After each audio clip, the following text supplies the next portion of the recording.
तुम्ही सुद्धा हा ठाण्यामधला भाई वडापाव ट्राय केला आहे का?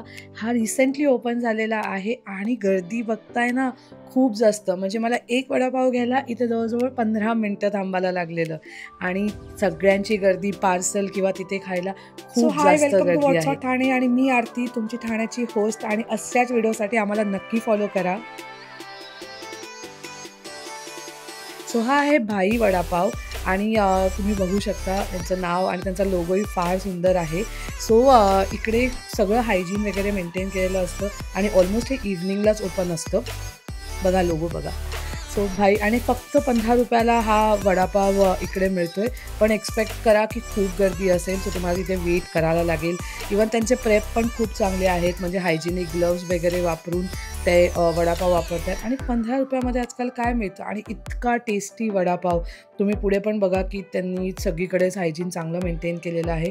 हा एक फूड ट्रक आहे. कंटिन्युअस त्यांचे इथे वडापाव बनलेले असतात, तळतात आणि बाहेर अतिशय गर्दी असते आणि पावसाळा आता काही दिवसच राहिलेला आहे. त्याच्यामध्ये जर तुम्हाला खायचा असेल तर हा लोकेटेड आहे वसंत विहारमध्ये. तुम्हाला माहीत असेल स्वामीचं सर्कल, त्याच्या लेफ्ट साईडला जिथून आपण तुळशीरामचा टर्न घेतो हे एक्झॅक्टली तिथे आहे आणि मी हा टेस्ट केलेला. पहिले तर माझं तोंड खूप भाजलं, पण इतका अमेझिंग होता. ते 2 चटणीबरोबर सर्व करतात, विच इज ग्रीन आणि रेड चटणी, आणि एकदम टेस्टी होता. तुम्ही नक्की इकडे व्हिजिट करा आणि मला कॉमेंटमध्ये सांगा तुम्ही व्हिजिट केल्यानंतर.